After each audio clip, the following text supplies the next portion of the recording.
Yeah. All right. How's it going, everybody? I like lamb. Apparently Chris likes lamb. We are back here with Chris Bartl from Bayside Barbell, who likes lamb. Lamb. Lamb? I like lamb. Apparently I cannot hear, so I should like getting my ears clean. So Chris Bartl from Bayside Barbell likes lamb, and he also likes something else, which he's going to talk about right now. I really like the hip hinge. Do you like the lamp or the hip hinge more? I like the lamp more, but the hip hinge is a great movement for people. It teaches you proper mechanics on how to clear your hips, from everything to sitting down in a chair, sitting down to go to the bathroom, and just basically taking care of your back all together in the same thing. A lot of people are afraid to squat these days, Jesse, and part of the reason why is they say every time they squat something hurts. It's either their knees or their back. Well, if your back or your knees hurt when you're doing a movement like a squat, you're probably doing it wrong. Okay? And one of the first things that we always see here at Bayside is when people come in to squat for their first time is they don't hip hinge. Okay? The hip hinge leads into a whole other plethora of movements. One, it leads to a better squat, teaches you how to deadlift, and it also teaches you how to clear your hips for a kettlebell swing, which we're going to talk about here shortly. But the hip hinge is a real basic movement, okay? So what I want you to do is go ahead and turn and face the wall over that way, Jesse, so everyone can kind of see what I'm talking about. And I want you to cross your arms against your chest, okay? Now a hip hinge is super simple. All you're gonna do is slight bend in the knees, okay? And all you're gonna do is push your butt backwards and drop your shoulders and chest forward just a little bit. Stop right there. That's a hip hinge, and then stand straight up. Okay, let's bend the knees slightly. Now this time don't squat down. Keep that slight bend and just push your hips straight back.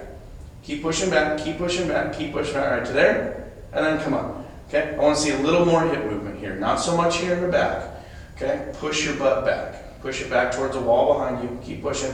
So I'm going to push Jesse because he's not quite pushing. So I want to come back like this. Stop right there, and then go ahead and squeeze the butt and come forward. Go ahead and relax. The key to doing the hip hinge is we talked about in the lunge segment about your legs being on railroad tracks. Okay, so you want to come straight forward and straight back. Think of your hips as the same thing. Think of two bars that are lined up against the wall, both in front and behind you. And you can't move your hips in any direction but forward and back. So with the hip hinge, it's literally you're just pushing your butt straight back and naturally letting the chest come down and then squeezing the butt and come forward. Again, pushing the butt straight back and then squeezing the butt and coming forward. And you guys, this is probably one of the most important movements you will ever learn. And it's unfortunate it takes us until we're adults and we can watch this on YouTube to actually learn this, right? Because as Chris said, this is something that we do it every day. You get in and out of the car, you stand up and you sit down, you go to the bathroom. You think about how many times you do just those basic movements throughout the day. That's all hip hinging, and it means that you're either doing it the proper way, which is what Chris just showed us, or you're doing it the improper way.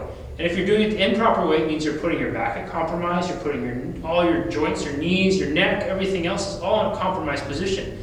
Is it going to be something that's going to hurt right on the first time? Probably not. But over time, with repetitiveness and over usage and doing it wrong again and again and again, at some point you're going to get to the proverbial straw that broke the camel's back, right? Yes, which is absolutely. Usually what, right around per person's early to mid 40s. Yep. You know, if you're active, it might be closer to early to mid 30s, but it's going to happen. It's one of those things that's just inevitably going to happen. So really listen to this and watch and practice, and you're going to know when you're doing it right, because your butt should light up. It should feel tight, and you should feel your butt just doing all the work to lifting you back up. Like I could feel it right there. And when Chris adjusted me and pushed me back that much more, I felt my butt muscles turn on that much more and do so much more to lift me up.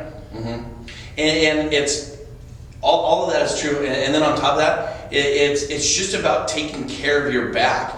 You're not, the way that we move, the way that we get in and out of cars, the way that we sit down at desks or sit down to eat dinner or sit down to go to the bathroom is completely messed up. Okay, if you got to remember, most injuries, I would say 85 to 90% of injuries don't happen in the gym. Okay, you're only in the gym 3 to 4 hours a week. There's so many other hours in the week that you can get out there and mess yourself up, and this is one way to do it. So you really need to be cognizant of how you're moving when you're not at the gym.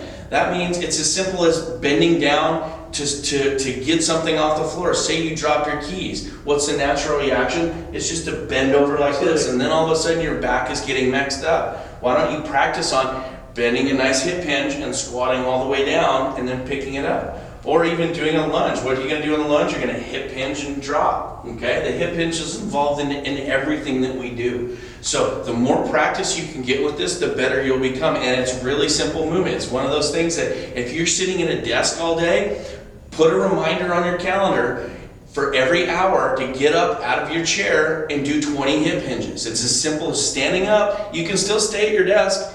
Okay? Hip hinge down, type on the computer, stand up. Hip hinge down, type on the computer, and stand up. Absolutely. Great way to get some extra movement in. You're teaching yourself how to push your butt back and get into a good position, and your back will thank you for it. Absolutely. People will say you don't have enough time. Chris just gave you a great way to maximize your time. You can tighten your tush, perfect your posture, all while still doing the emails, still doing Facebook status, and everything else we do on our computers. Absolutely. That was awesome, Chris. Thanks a lot, mate. Right on.